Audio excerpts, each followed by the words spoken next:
네, 오늘 요한계시록 16장 1절에서 9절의 말씀 전하는데, 여러분 주보 제목을 보시면은 불의한 자는 절대로 깨닫지 못하는 것이라고 되어 있죠. 불의한 자는 듣기는 들어도 무엇인지 깨닫지 못하고 보기는 보아도 그것이 무엇인지 보지를 못합니다. 불의한 자는 절대로 깨달을 수 없는 진리의 말씀이 오늘 말씀 가운데 들어가 있어요. 여러분 오늘 이 말씀에 집중하시기 바랍니다. 요한계시록의 여러 환상들은 연대기적 순서를 따르지 않고 논리적인 순서를 따르고 있습니다. 오늘 우리 16장 전체적으로도 일곱 인을 뗄 때 나타나는 재앙과 같은 것들이 반복해서 나타나고 있는데, 하나님의 진노의 일곱 대접 재앙이 오늘 이 16장에 들어서 본격화되고 있는 것이죠. 우리가 지난주까지 15장의 말씀을 나누었는데 16장에서 본격화되는 일곱 대접 재앙들에 대한 예비 차원에서 15장이 이 대접 재앙들을 준비하는 서론으로 소개가 된 바 있습니다. 이렇게 우리는 앞서서 일곱인의 재앙과 일곱 나팔 재앙을 살펴봤었고, 15장에서 조금 전 말씀드린 대로 16장에서 본격화되는 일곱 대접 재앙에 관한 서론을 살펴본 바 있습니다. 자, 일곱 인을 뗄 때 나타나는 재앙과 같은 것들 중에서 특별히 일곱 나팔은 하나님을 향한 대적 행위자들, 그리고 하나님의 백성들에게 환난을 주는 자들에게는 형벌이 필연적으로 임하게 된다라고 하는 사실을 우리가 배웠어요. 그리고 오늘 16장의 말씀에서는 일곱 대접 재앙을 통해서 하나님의 경고를 무시하는 불의한 자들에게 반드시 임하게 되는 하나님의 형벌에 대해서 확증시켜주고 있는 말씀입니다. 그래서 일곱 나팔과 일곱 대접 재앙은 유사점들이 굉장히 많습니다. 또 출애굽기 10재앙과도 많은 유사점이 있습니다. 이것을 우리가 오늘 하나씩 살펴보도록 하겠습니다. 자, 일곱 나팔 재앙 중에서 첫 번째 재앙의 대상은 땅이었어요. 심판의 도구로 피 섞인 우박과 불이 사용되었고, 그 결과는 땅과 수목의 3분의 1이 불타게 됩니다. 일곱 대접 재앙 중 첫 번째 재앙의 대상도 역시나 땅입니다. 심판의 도구로 질병이 사용되었고, 그 결과로 짐승을 경배하는 자들에게 헌대가 생기기 시작합니다. 두 번째, 일곱 나팔 재앙 중에서 두 번째 재앙의 대상은 바다였습니다. 심판의 도구로 불붙는 큰 산과 같은 것과 피가 사용되었고, 바다에 있는 생물과 배들의 3분의 1이 소멸되게 되죠. 마찬가지로 일곱 대접 재앙 중에서 두 번째 재앙의 대상도 역시나 바다입니다. 심판의 도구로 피가 사용되었고, 그 결과로 모든 살아있는 혼이 바다에서 죽게 됩니다. 세 번째, 일곱 나팔 재앙 중에서 세 번째 재앙의 대상은 강과 샘물이었습니다. 심판의 도구로 큰 별, 곧 쑥이 사용되었고, 그 결과로 물이 쓰게 되어서 많은 사람들이 죽게 되었죠. 일곱 대접 재앙 중에서 세 번째 재앙의 대상 역시도 강과 물의 근원입니다. 심판의 도구로 피가 사용되었고, 결과로 성도들과 대언자들의 피를 흘리게 한 보응으로 불신자들이 피를 마시게 됩니다. 네 번째, 일곱 나팔 재앙 중에서 네 번째 재앙의 대상은 천체였죠. 해, 달, 별 등이었습니다. 이때 심판의 도구로 흑암이 사용되었고, 결과로 천체 3분의 1이 어두워졌습니다. 일곱 대접 재앙 중에서 네 번째 재앙의 대상도 해입니다. 심판의 도구로 불이 사용되었고, 그 결과로 불신자들이 불에 타 죽었지만 결국 끝까지 그들은 회개하지 않고 도리어 하나님의 이름을 회방하고 비방하고 모독하기에 이르게 되죠. 자, 일곱 나팔 재앙 중에서 이제 다섯 번째 재앙의 대상은 불신자들이었습니다. 심판의 도구로 사단의 황충이 사용되었고, 그 결과로 그들이 5달 동안 죽기를 구할 정도의 괴롭힘을 당하게 되는데, 그 괴롭힘으로 인해서 죽고 싶어 하지만 죽지 못하고 끝까지 괴롭힘을 당하게 됩니다. 일곱 대접 재앙 중 다섯 번째 재앙의 대상도 짐승의 자리죠. 짐승의 편에 선 모든 자들은 불신자들이고 불의한 자들입니다. 짐승의 자리 자체가 사탄의 위를 가리키는 거죠. 여기에 심판의 도구로는 흑암 및 육체적 고통과 질병이 사용되었고, 결과로 아파서 자기 혀를 깨물고 헌대로 인하여 하늘의 하나님을 모독하기에 이르게 됩니다. 그러나 그들은 자신들의 악한 행실을 끝까지 회개하지 않죠. 일곱 나팔 재앙 중에서 여섯 번째 재앙의 대상은 큰 강 유브라데였습니다. 심판의 도구로 네 천사와 마병대가 사용되었고 그 결과로 사람들의 3분의 1이 죽임을 당합니다. 그러나 남아있는 자들 중에서도 여전히 회개하는 사람은 아무도 없었어요. 7 대접재앙 중에서 6번째 재앙의 대상도 큰 강 유브라데입니다. 심판의 도구로 강물의 마름이 사용되었고 그 결과로 귀신의 영들이 전쟁을 위해서 세상 임금들과 사람들을 모으기 시작을 합니다. 그리고 7 나팔재앙 중에서 마지막 재앙인 7번째 재앙의 대상은 공중이었어요. 심판의 도구로 번개, 음성, 뇌성, 지진, 큰 우박 등이 사용되었고 이후 7 대접재앙으로 발전하게 되는 거죠. 그리고 7 대접재앙 중에서 마지막 7번째 재앙 대상도 역시나 공중입니다. 심판의 도구로 번개, 음성, 뇌성, 지진, 큰 우박이 사용되었고 그 결과로 큰 도시가 3 조각으로 갈라지게 됩니다. 민족들의 도시도 무너지게 됩니다. 큰 성 바벨론이 파괴됩니다. 무게가 각각 1달란트, 약 30kg 정도 되는 큰 우박이 하늘에서 나와 사람들 머리 위에 떨어지게 되죠. 그러나 재앙 가운데 남겨진 그들 가운데 회개하는 사람은 역시나 단 한 사람도 없었습니다. 회개는커녕 그들은 입을 열어서 거룩하신 하나님의 이름을 비방하고 하나님의 역사를 회방하고 모독하기만 하죠. 자, 지금까지 나팔재앙과 대접재앙을 비교해봤는데 똑같지 않습니까? 하나님의 불의한 자들을 향한 심판, 이것이 대접재앙을 통해서 확증되는 것을 우리가 오늘 알 수가 있어요. 하나님의 이름을 모독하고 교회를 핍박하고 박해하고 예수 믿는 자들을 벌레 보듯 하는 사람들이 이 땅에 가득하다는 것을 이러한 형벌의 대상과 도구들을 통해서 충분히 알 수가 있습니다. 마지막 때에 내가 믿음을 보겠느냐라고 하신 주님의 말씀을 오늘 이 말씀을 통해 다시 한번 우리가 확인하고 상기할 수 있게 되는 거예요.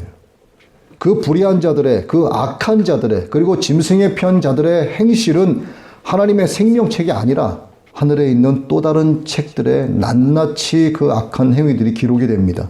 그리고 기록된 그대로 이에 대한 하나님의 진노의 형벌이 계시된 말씀에 따라서 그들 모두에게 내려지게 되는 거죠. 자, 그래서 7 나팔 재앙과 7 대접 재앙의 특징들을 다시 한번 정리를 해보면, 첫째, 두 재앙들 간에는 공통점이 많은데 특히 우박, 암흑, 또 물 가운데 피, 악한 독종, 유브라데 강 건너에서의 무서운 군대의 침입 등의 재앙들이 동일하게 나타나고 있다는 거죠. 두 번째, 7 나팔과 7 대접으로 비유된 하나님의 재앙들은 모두 다 짐승을 경배하는 악한 자들에 대한 하나님의 심판을 선언을 하고 있어요. 그런데 7이라고 하는 수를 통해서 하나님의 심판의 보편성과 완전성을 나타내고 있다는 겁니다. 세 번째, 나팔재앙과 대접재앙은 모두 출애굽 직전에 그곳에 내려졌던 재앙들을 회상하게 해줍니다. 큰 차이점이 있다면 애굽, 그러니까 이집트죠. 이집트에 내려졌던 재앙들은 이집트 한 민족에 국한된 재앙이었지만 나팔과 대접 이 두 재앙들은 온 지면의 모든 민족을 그 대상으로 할 뿐만 아니라 내세의 영원한 형벌로도 이어지고 있다는 거죠. 이게 큰 차이입니다. 그런데 한편으로는 이 형벌들을 따로 놓고 볼 것이 아니라 마지막 재앙을 위한 예표로 볼 수 있다고 하는 겁니다. 출애굽의 재앙은 7인의 재앙과 7 나팔 재앙과 7 대접 재앙으로 이어지는데 그 재앙의 수위가 점증적으로 상승되다가 새하늘과 새 땅의 도래를 위한 재앙의 절정을 넘어서고 있다는 거죠. 여러분, 이 재앙들이 지금 우리가 말로 해서 실감이 안 나죠. 이 형벌을 당하게 될 사람들은 이것이 얼마나 무시무시하고 두렵고 떨리는 일인가를 전혀 깨닫지를 못합니다. 네 번째, 나팔 재앙에서는 인류의 일부만이 재앙을 받지만 각 대접을 통해 땅에 내려지는 재앙들은 전 인류가 해를 받게 됩니다. 7인의 재앙부터 보면 7인의 심판에서는 인류의 4분의 1이 해를 받습니다. 나팔 재앙에서는 인류의 3분의 1이 해를 받습니다.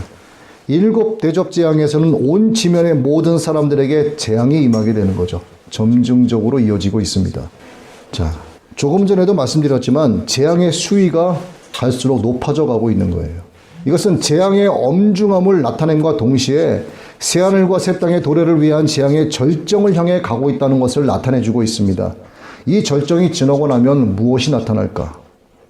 이 세상의 문은 닫히게 되는 것이죠. 그리고 우리가 그토록 기대하고 소망하고 있는 새하늘과 새 땅이 열리게 되는 겁니다. 다섯 번째, 두 재앙의 구체적인 대상을 살펴보면 나팔재앙은 하나님을 대적하는 세상, 그 대상이 되는 거고, 대접재앙은 구체적으로 짐승을 따르고 우상에게 경배하는 자들, 짐승의 편에 선 자들, 그러니까 사탄의 위를 상징하는 짐승의 편에 선 모든 자들이 그 재앙의 대상이 된다는 거죠. 이때 남아있는 사람들은 다 짐승의 편에 선 사람들이라고 보면 됩니다. 그러니 이러한 재앙 가운데서도 아무도 하나님 앞에 무릎 꿇고 회개하는 자가 없는 겁니다. 이들은 이미 완악해질 대로 완악해졌고 패역해질 대로 패역해졌어요. 자, 이상의 특징들을 통해서 이제까지 있었던 하나님의 모든 진노들이 일곱 대접재앙에서 종결되는 것을 볼 수가 있습니다. 그러나 여기서 말하는 종결은 최후의 심판을 지나서 영원한 생명과 영원한 형벌의 시작을 의미한다고 보는 거죠. 내가 영혼을 어디에서 보내게 될 것인가를 생각을 해봐야 됩니다. 그런데 어디서 보내게 될 것인가는 이미 정해져 있어요. 지금 내가 어떻게 살아가고 있는가가 이를 증명해 줍니다. 예수님을 구세주로 믿고 있는가, 불신하고 있는가, 회개하는 자인가, 회개하지 않는 자인가, 알곡인가, 쭉정이인가, 양인가, 염소인가, 빛을 향해 가고 있는가, 어둠 속으로 가고 있는가. 자, 지금 열거해야 되는 이런 내용들의 전자들은 속량받은 무리에 속하게 되죠. 후자들은 재앙의 한복판에 남겨지게 됩니다. 자, 이 정도면 내가 영혼을 어디에서 보내게 될 것인가를 자기 스스로 아는 정도에까지 이르렀다고 봐야 합니다. 그래서 복음으로 깨어있는 성도라면 자신의 믿음을 스스로 지속적으로 점검을 해봐야 됩니다. 우선은 예수 그리스도의 반석에 서 있는 믿음인지를 점검을 해봐야 되고요. 그리고 늘 깨어서 회개하는 믿음인지, 내가 말씀을 사모하는 믿음인지, 하나님의 은혜를 사모하는 믿음인지, 하나님의 긍휼을 구하는 믿음인지를 점검을 해봐야 됩니다. 그리고 성령으로 인침받아 내가 하나님을 아바 아버지라 부르고 있는 믿음인지, 그리고 하나님의 존전에서 하나님의 얼굴을 구하는 믿음인지, 항상 자신의 믿음을 돌아보고 기름과 등불을 준비한 신부된 성도로 깨어 있어야 한다는 거죠. 이 모든 것은 내가 죄인임을 인정하고 예수님을 나의 구세주로 영접하는 것에서부터 시작을 합니다. 내가 죄인임을 인정하지 않으면 여기까지 갈 수가 없어요. 왜? 죄가 있는 곳에 하나님의 은혜가 더한다고. 내가 죄인임을 예수 그리스도의 이름으로 인정하고 회개할 때, 이때 회개하는 자를 불쌍히 여기시고 그 죄를 완전하게 도말하여 주시는 하나님의 긍휼히 여기시는 은혜가 비로소 이때부터 임하기 때문입니다. 이제 16장에서 반복해서 나오는 몇 가지 특징적인 단어들이 있어요. 형용사들이 있는데 이것들을 몇 개를 짚고 넘어가도록 하겠습니다.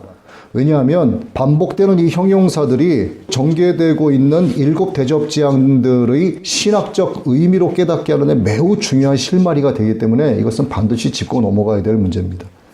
먼저 1절에 큰 음성을 필두로 해서 큰이라고 하는 형용사가 나오는데 1절에 큰 음성, 9절에 크게 태움, 12절에 큰 강 유브라데, 14절에 전능하신 이의 큰 날, 17절에 큰 음성, 18절에 큰 지진, 19절에 큰 성, 21절에 큰 우박과 큰 재앙, 이렇게 크다라고 하는 것이 계속 뒤에 중요한 재앙들에 대해서 형용을 해주고 있어요.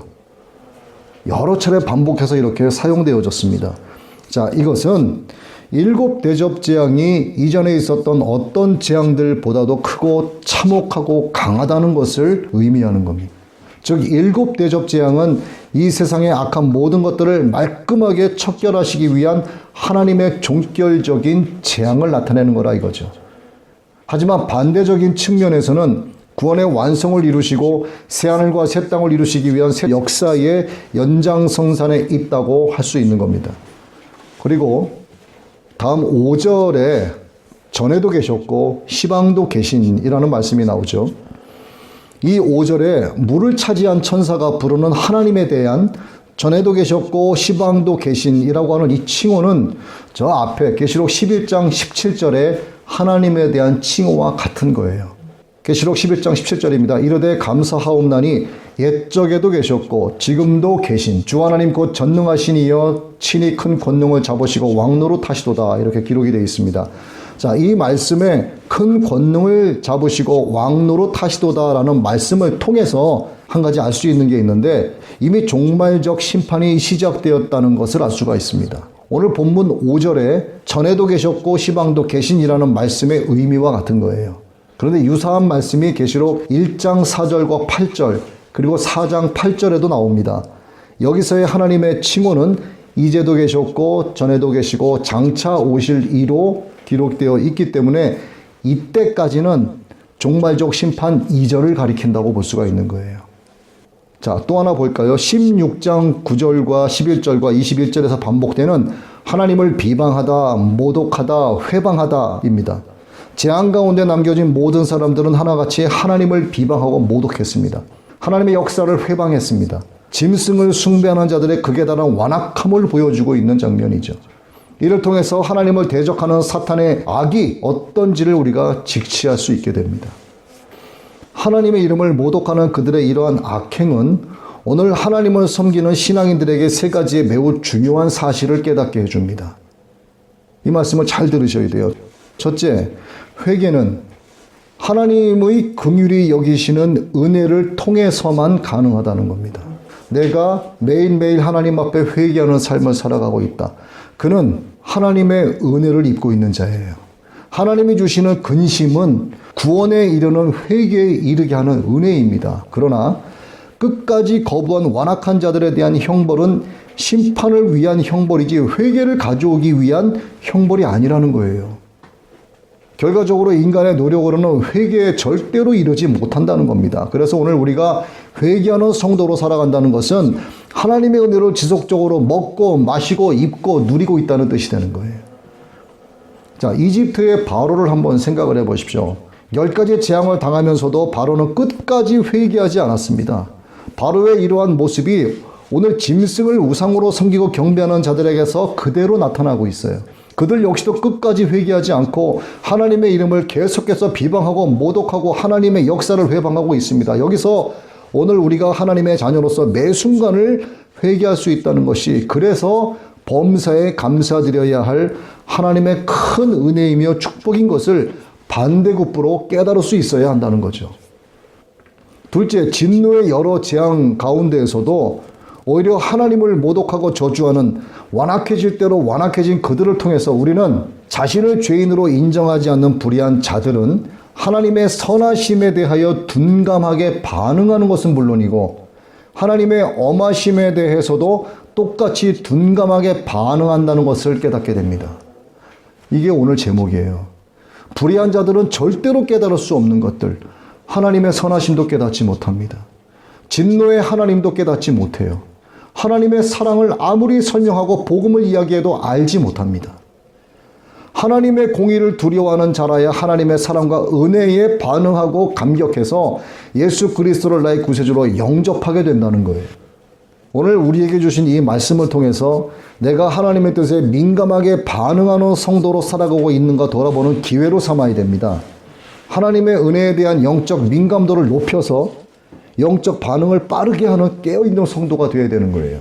하나님은 나에게 무언가를 말씀하고 계시는데 내가 영적으로 둔한 상태로 있으면 무엇을 말씀하시는 건지 알지 못하고 내가 말씀하시고 있는 것조차 알지 못하는 거예요. 그러면 불의한 자들 가까이 가게 되는 겁니다. 선하신 하나님의 사랑, 나를 향해서 베풀어 주신 긍휼의 은혜도 깨닫지 못하고 나를 향해서 질투하시고 진노하시는 하나님의 그 어미하심조차도 깨닫지 못하는 것. 불의한 자들은 절대로 깨닫지 못하는 것이 있는 거예요. 그리고 세 번째, 재앙 가운데 남겨진 그들이 회개하지 않고 하나님을 대적하고 하나님의 이름을 모독하는 것이 때때로 우리가 지니게 되는 왜 영원한 형벌이 있어야 하는가에 대한 답을 제시해 줍니다.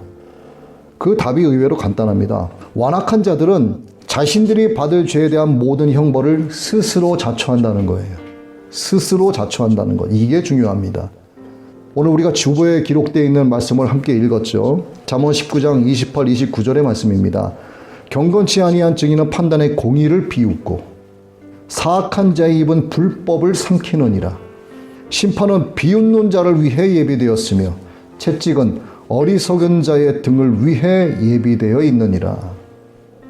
성경 여러 곳에서 불의한 자들의 최후가 어떻게 될 것인지를 이렇게 분명하게 말씀해 주고 계십니다. 셀 수 없을 정도로 많아요. 불의한 자들의 최후를 반복하고 또 반복합니다. 반드시 이루어질 일이기 때문이죠. 그러나 불의한 자들은 이 사실을 절대로 깨닫지 못합니다. 불의한 자들에게 있어서 구원은 자신들의 이야기가 아니기 때문에 들으려 하지 않아요. 또 듣기는 들어도 깨닫지 못합니다. 그래서 복음은 공개되어 있지만 불의한 그들에게는 비밀스러운 복음이 되는 거예요. 다시 말씀드리지만 하나님의 말씀, 곧 생명의 말씀을 보기는 보아도 보지 못하고 듣기는 들어도 깨닫지 못하는 불의한 자들보다 불행한 사람들은 단언컨대 이 세상에 없어요. 그래서 구원은 하나님께로부터 선택받은 자들에게만 주어지는 겁니다. 또 구원받은 자들이 하나님으로부터 선택받은 자들입니다. 이들이 예수 그리스도를 나의 구세주로 영접한 성도들이죠. 오늘 저와 여러분이 되기를 원합니다. 더 나아가 내가 주님의 신부인 성도로 끝까지 남기를 원한다면 공의의 하나님을 잊어서도 안 되고 은혜의 하나님을 잊어서도 안 되고 또 질투하시며 진노하시는 하나님이시여 최후의 심판주이심을 절대로 잊어서는 안 됩니다. 세상의 문은 곧 닫혀집니다. 때가 가까이 이르렀습니다. 그래서 회개해야 합니다. 회개는 하나님의 은혜 안에서만 가능합니다. 자신을 말씀으로 돌아보고 예수 그리스도의 보혈로 씻음 받기를 간구해야 됩니다. 회개하는 자의 기도를 하나님께서 듣기를 원하고 계세요. 여러분 모두가 예수 그리스도의 보혈로 깨끗하게 씻음 받는 회개하는 성도들이 되시기를 예수 그리스도의 이름으로 축원합니다.